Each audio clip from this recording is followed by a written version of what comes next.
Pharaoh? You guys just said half of the verse. Let my people go so that they may serve me. And if you look at the makeup of the book of Exodus, the first half of the book of Exodus is all about letting my people go. It's the story of the redemption and the exodus from Egypt. But the second half of the book of Exodus is all about one thing: service of Hashem in the instructions of how to build the tabernacle. Right? So towards the end of Exodus, we're going to get all the details of how to build the tabernacle, because that was the purpose of us coming out of Egypt, was to serve Hashem. It wasn't just to break free, a prison break and get out of there. It was so that we could serve Hashem. So the whole book is split up into that very verse and into those two sections. Okay. And in a weird way, if you look at the book of Exodus, it's extremely similar to the book of Genesis. I don't know if you've ever noticed this.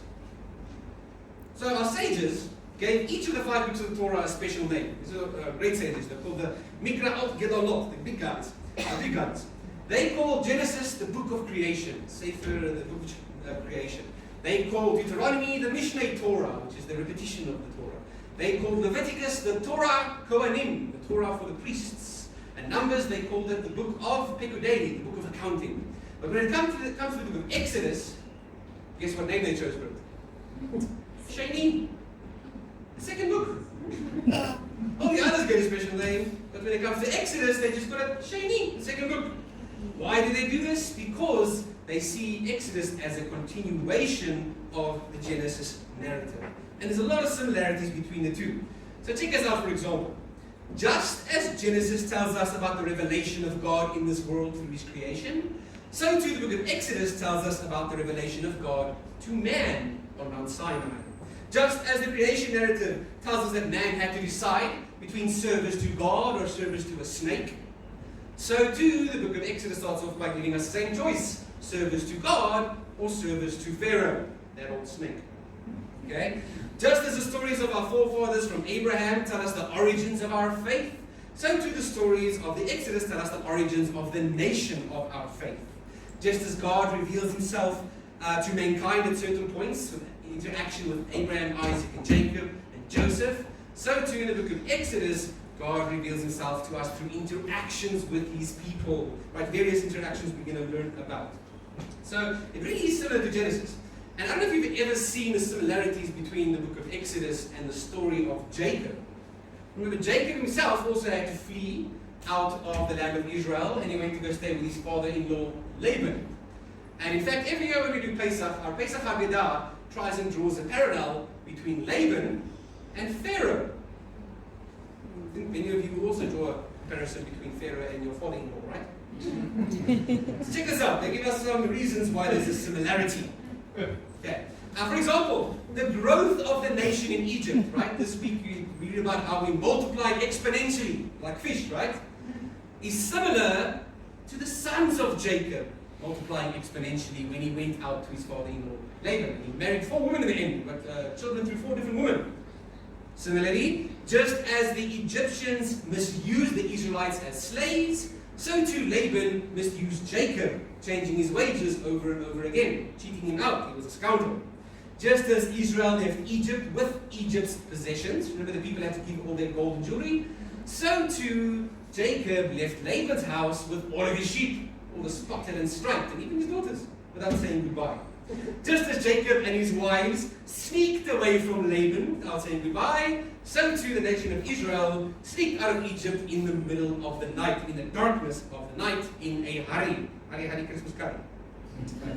Just as Laban pursued Jacob after he fled, so too Pharaoh pursued Israel as they fled. And in both stories, the final encounter appears at a body of water where we cross the body of water. Jacob crossed the Yabok River, I think. Right, and of course we know the story of the Exodus where we crossed the Red Sea. Amazing parallels, right? And this is why our sages say that the book of Exodus is considered a continuation of the Genesis narrative, right? That's why they don't want to really make this big deal about it being a different book. But there is a difference between the nature of God that we learn about in the book of Genesis and the nature of God that we learn about in the book of Exodus. Right? And even in the names of God that we learn about. This book, Exodus in Hebrew, is known as Shemot, which means names. In Genesis, God revealed himself to the patriarchs, Abraham, Isaac, and Jacob as Elohim, the creator, according to Judges, but specifically, covenantally, what name did he use? El Shaddai. He said to Moses, to your forefathers I revealed myself as El Shaddai, but to you and to the nation, as now in Exodus, I will reveal myself through the name, the four-letter name of God, what we read in this week's parasha as, difficult to translate, as we might know it as that I am who I am, or the I will be what I will be. In Hebrew, it's Ehyeh, Asher, Ehyeh.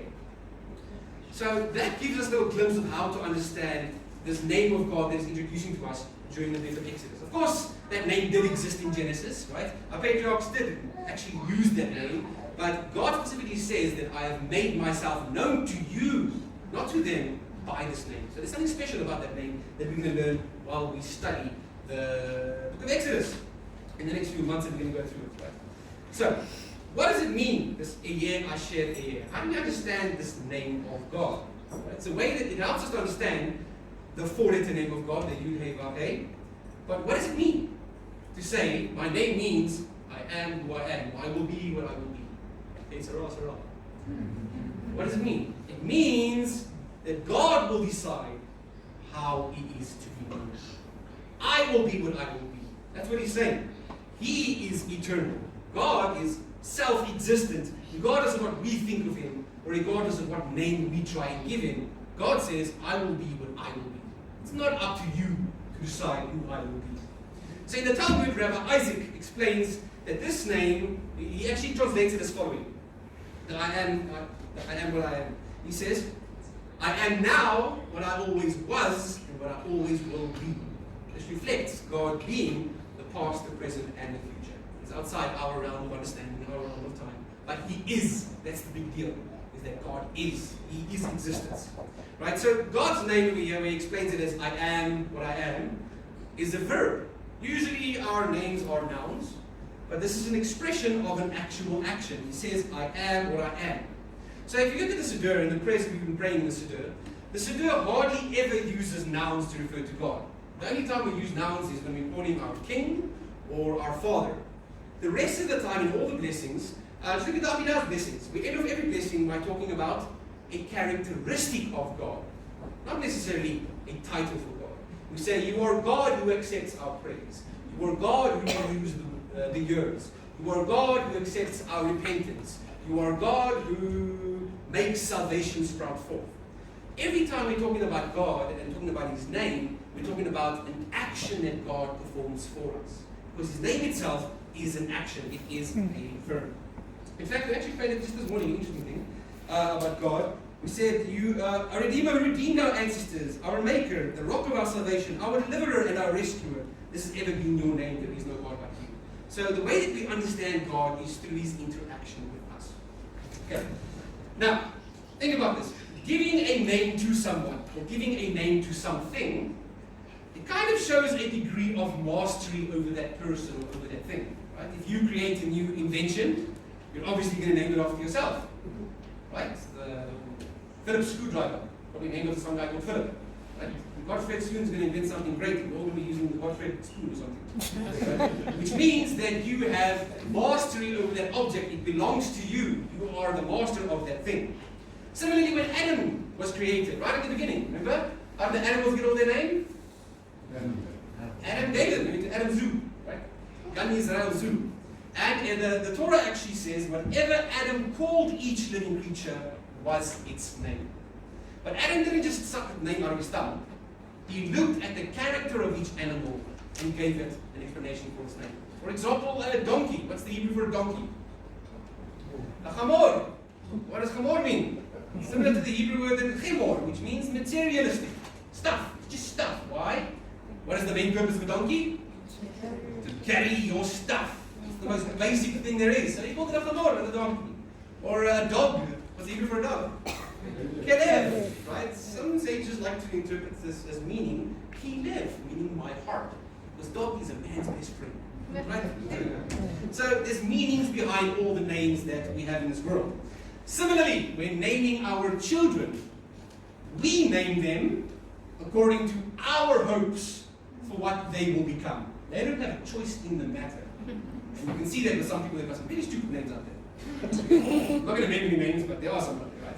But it's all up to us to name our children. They don't have a choice in it, right?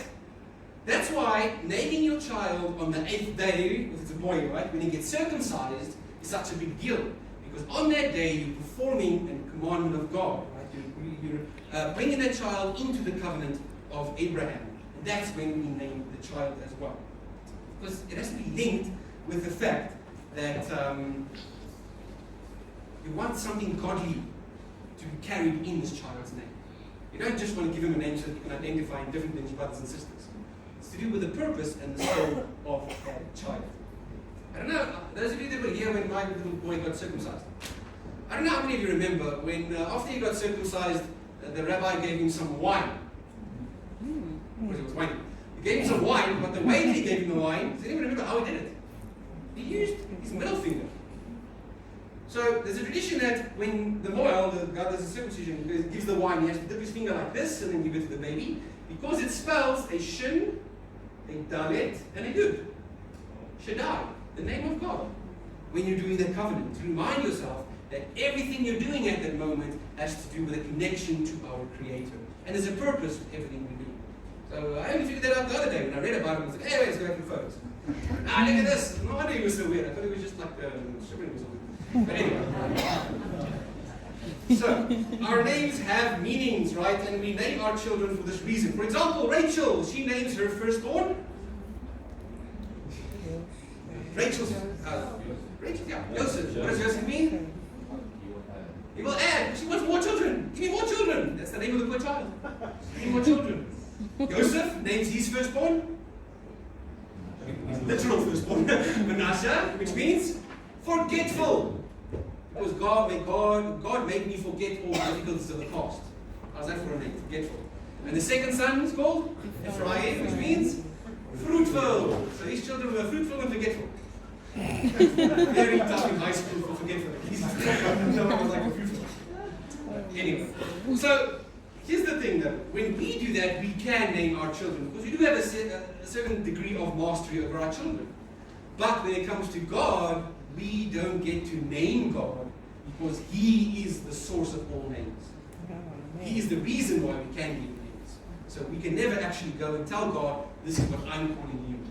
God will reveal to us what His name is through His actions.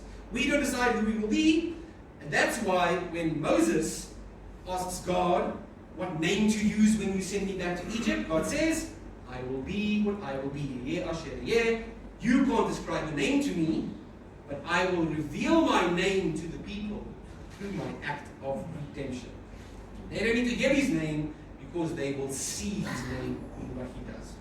And that's why traditionally we call Him Hashem. What does Hashem mean? The name. The name. Literally means the name because we can't really comprehend what it means to give Him a name. So we call Him the name just to make sure that we don't, end up dividing by zero. Because we realize that we have no place, no business to be naming God Himself. Right, so the change of name from Genesis, where He reveals Himself to the patriarchs as El Shaddai, to here in Exodus, where He uses the word to name God, it reveals to us another aspect of the character of God. And I think that it's fair to say, based upon this, that any name in this world, your name, my name, the name of a thing, reveals a characteristic about that person, even about that place. Okay? So Jacob knew this, right? And that's why he changed his lastborn's name. What did Rachel call the baby when she was dying? Ben-Oni. What does Ben-Oni mean?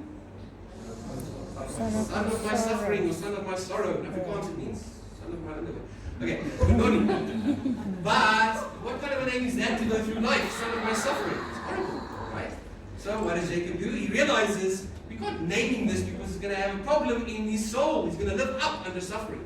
So they change his name to Ben-Yamin, which means son of my right hand. My baby boy. It's his last born. He loves him. That's why they don't want to send him down to Egypt, right? So he does that because he realizes there's an importance in a person's name. So the entire book of Exodus is called Shemot, because the first verse starts off by saying, these are the names of the sons of Yaakov who went down to Egypt. Right? But Exodus, the English name or the Greek name, would actually be a better name, because it tells us about the story of it. But yet there's a reason why our sages decided to keep it as Shemot, names. Because there's something to learn when it comes to names. So today I want to have a look at the importance of our names. It's so important that the Midrash Rabbah, the Leviticus Rabbah, goes and states in 32 Simon 5, it states that because of 4 things the Israelites merited redemption from Egypt. One of them was that they were not immoral. Another one was that they kept speaking Hebrew. Another one was that they didn't gossip. And another one was that they kept their original birth names. For that reason, they were redeemed from Egypt. So I want to learn a little bit about names today. Have you guys heard the story about the Jewish fellow named Shane Ferguson? Yes, exactly. Scottish actually, right? So that's the problem. So one day 2 Jews are davening in shul, and the one guy stands next to him and says, "Hey, Shane Ferguson, you look like such a fine-looking Jew. Where did you get such a non-Jewish name?" He says, "I'll tell you the story. Back when I was a kindernacht, when I was a kid, and we came over to New York, we came to America on the ship, I realized when I come to America, I need a good American name. So I thought up a name." The guy says, "But Shane Ferguson is not an American name, it's a Spanish name." He says, "Oh no, I thought up another name, something like Mike Smith, something like this, the normal generic name. But when it came to the port, and we climbed off the boat, and the officer barked at me, saying, 'What's your name?' I went blank. I completely forgot. And I thought, well, let me tell the truth. I'll explain to him in my best Yiddish that I simply forgot by saying, 'Shane Ferguson.'"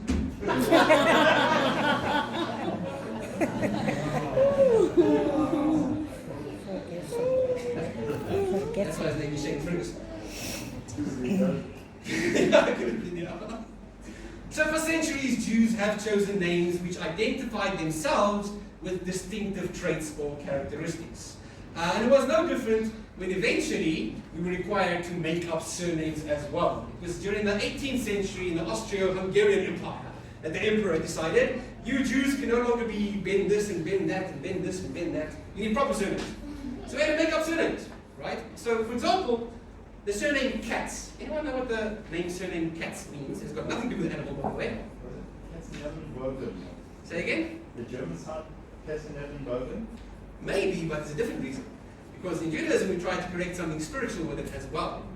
So if you look at the name Katz, it's actually an acronym. Everyone knows a rabbi called Katz, right? Or a Jew named Katz. There's many Katz out there.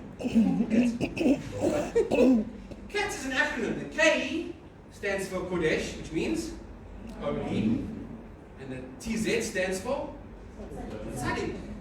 Sorry, K doesn't stand for Kodesh. K stands for Kohen. The priest, Kohen Tzaddik.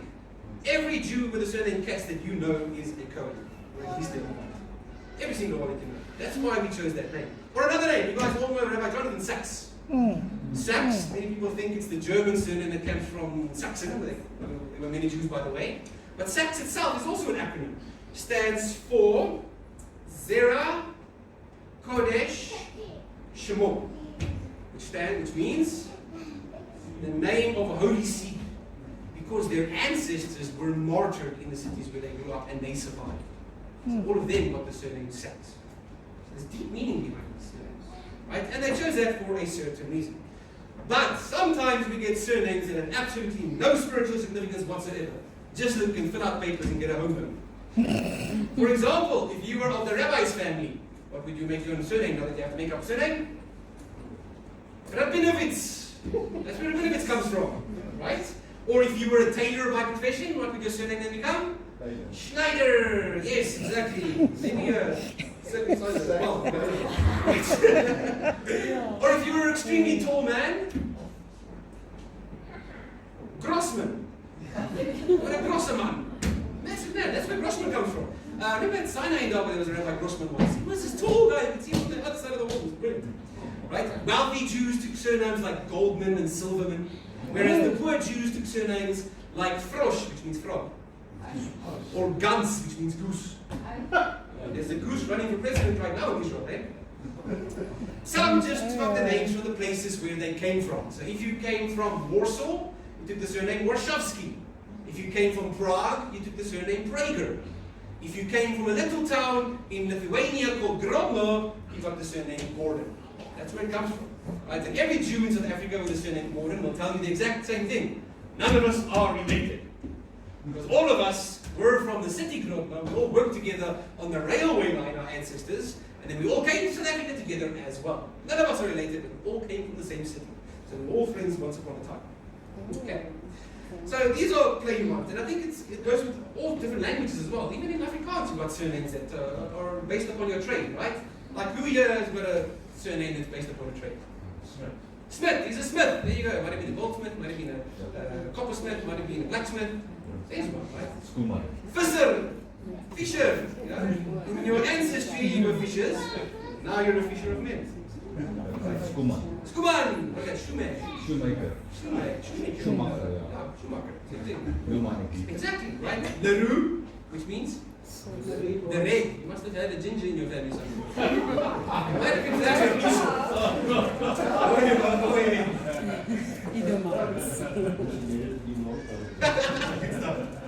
Well, here's one that must be Jewish. Van Niekerk.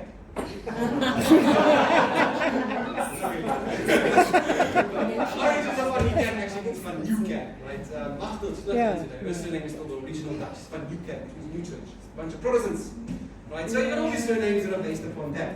But your first name, however, carries with it something special. Every single one of you. The famous Rabbi Chaim of the Lozhen. Anyone heard of him? No. Anyone heard of the Vilna of Gaon? Ah, it's his student. Okay, it's his disciple.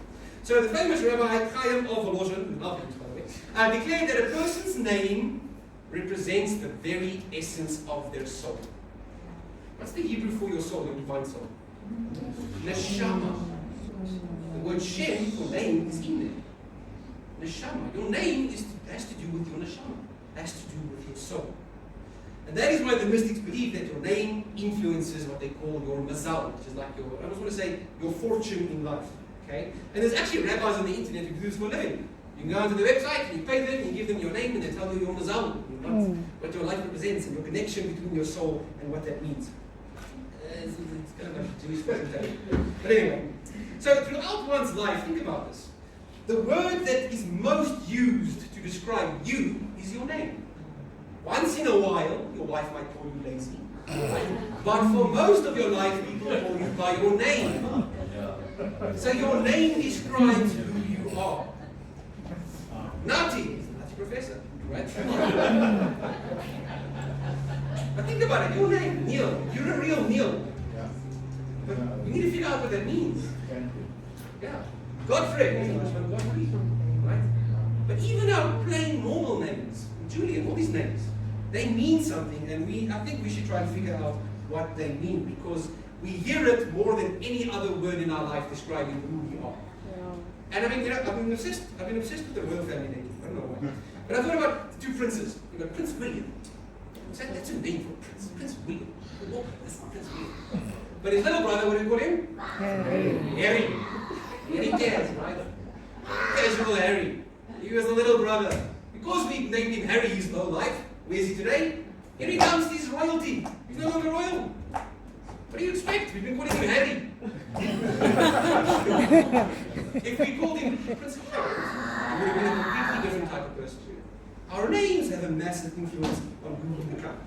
So, I was reading the Talmud this week. I don't know how many of you know about how long it takes to read through the whole Talmud if you read a page a day. 7 years, right?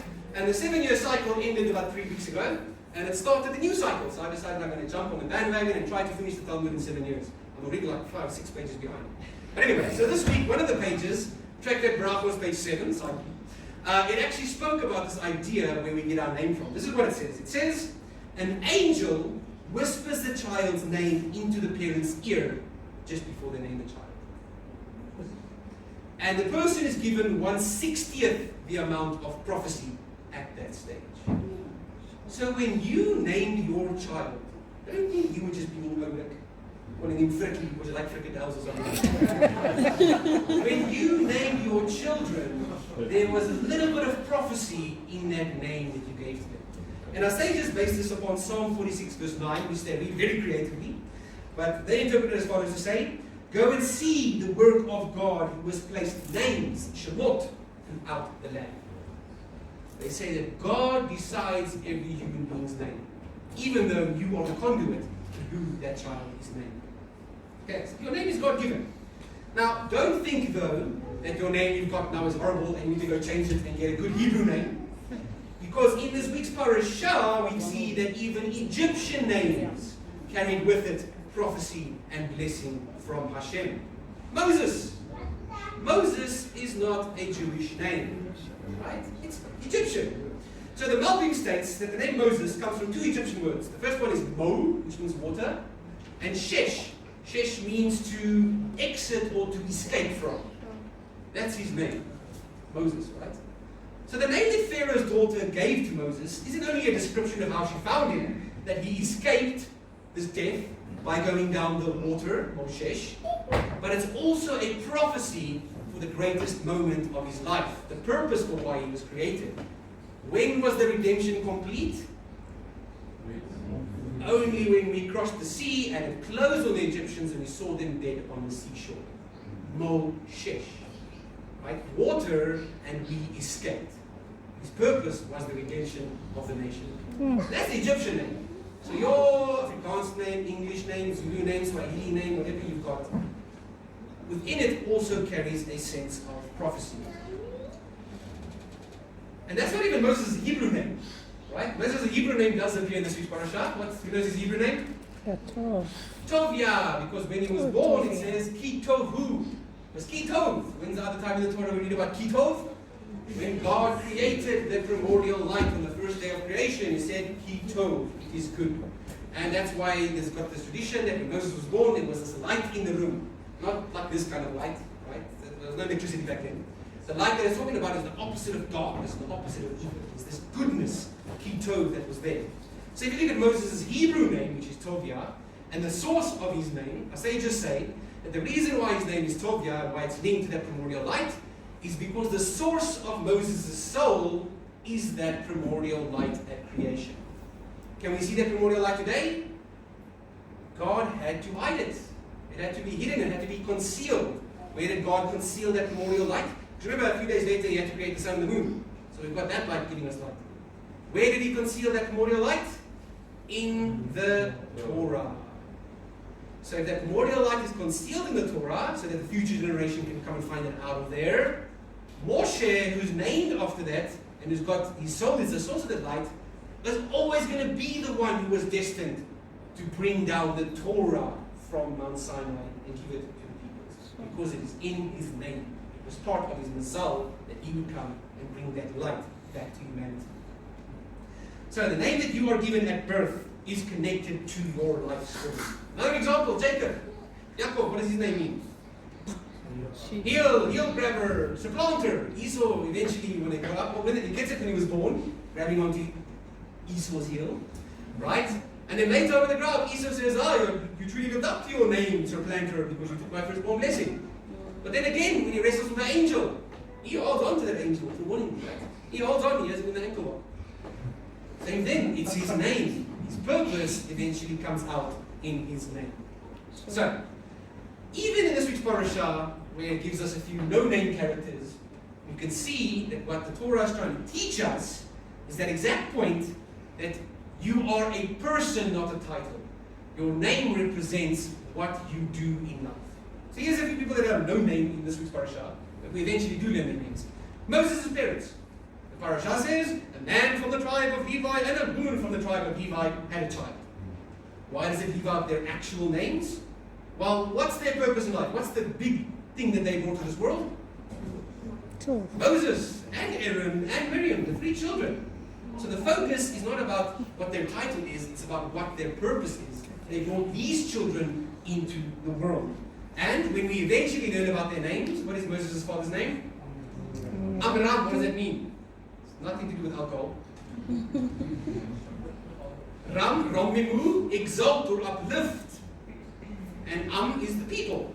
To uplift the people is his father's name. And his mother's name was? Yocheved. What is Kavod? There it is, Kavod. Glory and honor. Yocheved is the honor and glory, or to glorify God.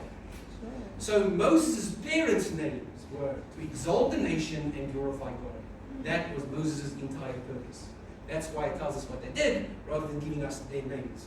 Well, here's another example, right? Moses' sister, not mentioned in this parasha by name, but a lot of attention to detail tells us about what she did. She followed her brother after they put him in the basket and floated him down the river. Looked after him. It was a very bitter time, right? Imagine that. You just gave birth to a baby boy, you look after him for 3 months, and you got to get rid of him. It wasn't nice. But she looked after him all the way in the water, and eventually, when Pharaoh's daughter found the baby, she gave the idea and said, hey, wasn't I going to find someone to nurse him? Because here's a story, Egyptian nipples are bitter. That's one of the midrashim. Right? What is her name? Miriam. What is Yam? Yam is a body of water. It's either a sea or a lake or a river. And Mir means bitter. First time we hear about Miriam, she's in the bitter stage of watching her brother go down the water. Where's the next time we're going to hear about her in the story of the Exodus? Crossing of the sea, the splitting of the sea. When eventually the Jews die, then she changes up. No longer bitterness. Then she decides, now we'll rejoice. She takes the tambourine and she dances and says, glorify God, exalt God. For he, the awesome rider, he has hurled into the sea. Another no-name character in this week's parasha, Pharaoh's daughter. Not named in the parasha, but later on in the book of Chronicles, we learn about her name. What is her name? Batya. Batya. What does Batya mean? Bat is daughter, and Yah is Hashem, God. Daughter of God. What kind of name is that for Egyptian? Pharaoh's daughter. Sure. So our sages explain the reason why God gave her this name is because she saw the Redeemer of Israel floating there and took him as her own son, even though it wasn't her own son. Therefore, God took her and said, you will be my own daughter, Batya, even though you're an Egyptian and the daughter of Pharaoh. That's what her name means. Her life purpose is in her name. So, how about the midwives? We actually know their name from this week's parasha. They're actually mentioned. What are their names? Shifra and Pua, which are weird names, but what do the names mean? Shifra means to make things better, make something better. Pua can mean two things. Either it's from the word fua, like healing, to bring healing, or they say it's to comfort a baby. That's what they say. Those are the two names of the midwives. What is the job of a midwife? To make things better and to ease the pain, to soothe the baby. Their name is in what they do in life. Right? So I encourage all of you this week to go and Google a bit about what your name is and what your name means, because it has a massive bearing on what you do in life. Right? More so, if your parents are still alive, those of you that are still have your parents, go ask them why they chose that name for you, because that might be even more poignant to the point. Right? Because some names, they just gave you a name for identification. Some names are quite stupid. Okay? Some names carry no meaning. You know that joke about the couple that are having twins? And as the babies are about to be born, the wife reminds the husband, remember in my family the tradition is that the uncle names the children. And the husband says, hey, that Nick, he's going to give them such a stupid name. But okay, fine, we'll do this. So the twins are born. First is a baby girl. And they ask him, what's the name of the girl? And he says, I think we'll call her Denise. Oh, that's a nice name. Then comes out the boy. What are we going to call the boy? The nephew.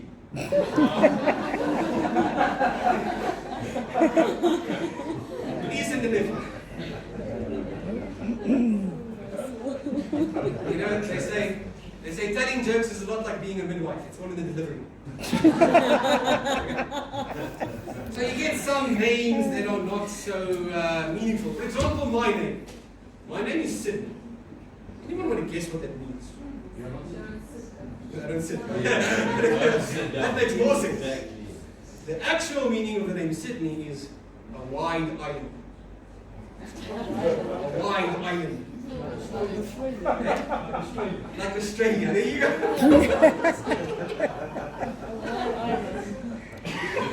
So, to me, my name doesn't represent a wide island. Rather, I look at why my dad decided to give me the same name as him. Right? It's because he wants me to carry on his legacy. He wants me to learn from him. He wants me to carry on the merit that He has accumulated in this life on that name. He's given me a head start, actually. In fact, every time when I meet someone new here in Silverton, and they ask me my name and I say Sydney, their face lights up. You're from Sydney's son, right? Yes, I am. And immediately they've got the smile on their face and they want to help me with whatever it is I'm looking for. I'm running on His merit. So that's my blessing that He's given to me by calling me by His name. Okay? So it might also, if you look closely, be that I am a white island. But I'm not conceding that one yet. So, what about the shul here? The majority of names in the shul. What's the most common name here? Johan. All of you Johans. Johannans. They're all on this side today. Was there some on this side as well? They're all this side. Oh, Andre, you're also Johan there somewhere. Okay. All of you Johannans. What does the name Yochanan mean? What does Chaim? Grace. So Yochanan means God's grace. Your name means something. Think about this in the bigger sense of our shul here. We've got a Messianic Jewish shul. People come here who are 99% non-Jewish to worship the God of Abraham, Isaac, and Jacob. Why do you guys come here? Why did God allow you to learn about Him? Yochanan, by His grace. By grace, through faith. Ephesians 2 is your Yochanan passage. That's why you guys are here. That's why it's the most common name in the shul. Your mazal led you here, so to speak, what I would say. Okay, so think about that, right? Thanks to Yeshua, you were brought here. You said something about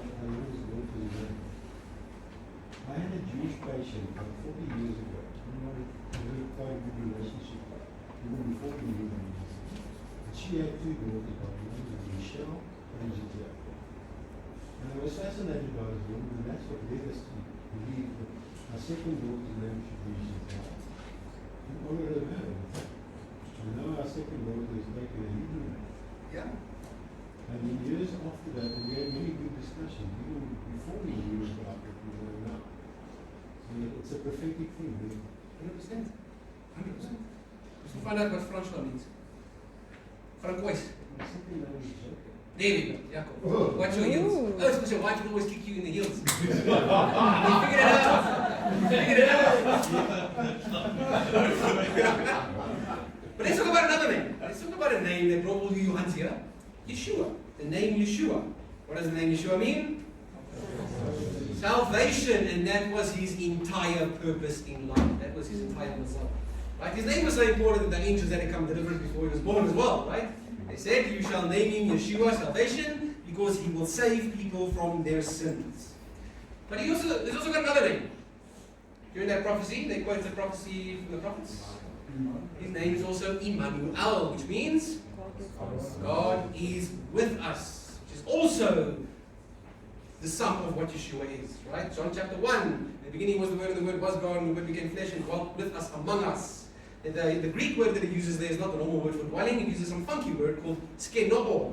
Why did they use that? Because it sounds like the Hebrew for dwelling. What is the Hebrew for dwelling? Shochen or shakan. Tabernacle is called the Mishkan, because it's the dwelling place of God. That Spirit of God that dwells in there is called the Shekhinah, because it's the dwelling presence of God. So in the two names of Messiah that I just mentioned, Yeshua, salvation, and Emmanuel, God is with us, we have the summary of the book of Exodus, the summary of Shemot, the summary of names. That God comes and brings salvation, redemption from Egypt, and the tabernacle, the Mishkan, which is the end of the book of Exodus. Okay, but Yeshua has access to a name even greater than those two names. In Philippians chapter 2, Paul explains that Yeshua is given the name above all names, which is more than just having a title. Let me read it. Here's Philippians 2, verse 6 to 11. Though He was not in the form of God, He did not regard equality with God something to be possessed by force. On the contrary, He emptied Himself in that He took on the form of a slave by becoming like human beings are. When you become a slave, your name no longer means anything, right? And when He appeared as a human being, He humbled Himself even more by becoming obedient even to death on the stake like a criminal. Therefore, God raised Him to the highest place and gave Him the name above every name. Remember earlier when I spoke about the fact that if you can name something or someone, it shows a level of mastery over that object. Hashem here is giving Yeshua the authority of the name above all names. He's giving him the highest place, it says in Philippians. That place that Hashem holds, the source of all names, the I am, the I am. It goes on in verse 10. That in honor of the name given to Yeshua, every knee will bow in heaven, earth, and under earth, and every tongue will confess that Yeshua the Messiah is Lord, to the glory of God the Father. So that's why Yeshua tells us, his disciples, that if we ever need anything, we should ask it in my name. Because Yeshua's got an authority that comes right from the top, HQ. Right? That's why it's so important for us as believers as well to be called by his name. What does it mean to be called by his name? Should we walk around and start saying people must pronounce Jesus' name right? You're going to hell if you call him Jesus because it sounds like Zeus. Yeshua, whatever they make. Every day there's a new name, pronunciation for Yeshua's name. What does it mean to be called by Yeshua's name? What does a person's name represent? It's not your title, it is your purpose, your characteristics, your definition of life. So by being like Yeshua, we are carrying his name upon us, right? And Yeshua gave his apostles the same authority, right? He said to them, you guys are going to be in charge when I'm gone. So wherever 2 or 3 of you are gathered in my name, I am there with you. Meaning that they also get to carry that authority in making laws. So throughout the rest of the Torah, from here on out in the book of Exodus, we get to learn God's name in detail. That's what we're going to study these coming weeks. Right? Next week, God's name entails the 4 expressions of redemption. There's 4 cups of wine we have in Pesach night. Well, there's 4 expressions of redemption in next week's parasha. That is part of God's name. It's who he is. After that, his name entails the miracles of the 10 plagues that he performs. His mastery of the creation. After that, the splitting of the sea, how he controls nature. That is part of God's name. After that, we learn about how God's name entails the revelation of the Torah on Mount Sinai, and so on and so forth. God reveals his name to us through his actions. We are getting to know God's name by studying his word. The best way for us to summarize God's name is the way that Moses figured out when he asked God to reveal it to him in the cleft of the rock. In Exodus 33, this is what happens when Moses says, show me your face. God says to Moses, I will also do what you have asked me to do because you have found favor in my sight and I know you by name. What does that mean? God said to Moses, I know you by name. Did you say, ID please? Okay, now you can come in because you've shown your ID. No. He saw Moses' actions, his person, the reason why he chose Moses to be the Redeemer. The fact that Moses gave up his own life at that point for the sake of Israel and keeps on messing up. Because God knew his name, the character of Moses, he said, therefore, I will reveal my face to you. That, he put him in the cleft of the rock, and it says, God passed before him and proclaimed, Yud Hey Vav Hey, Yud Hey Vav Hey. He names his name twice, he's God. How does he explain what his name means? 13 attributes. Merciful and compassionate, slow to anger, rich in grace and truth, showing grace to 1,000 generations, forgiving offenses, crimes and sins, yet not exonerating the guilty, but causing the negative effects of the parents to be experienced by their children and grandchildren, even on to the 3rd and 4th generation. That's a pretty long name, by the way. But it shows you that his name has to do with his actions and his characteristics. So the book of Exodus that we're studying is called Shemot, names, because from here on out, God reveals to us his name through his actions. So let us, while we are studying this parasha, let us call upon God's name these next few months, that he will help us and reveal to us parts of his name that will help us to fulfill the purpose of our God-given names as well. Shabbat Shalom.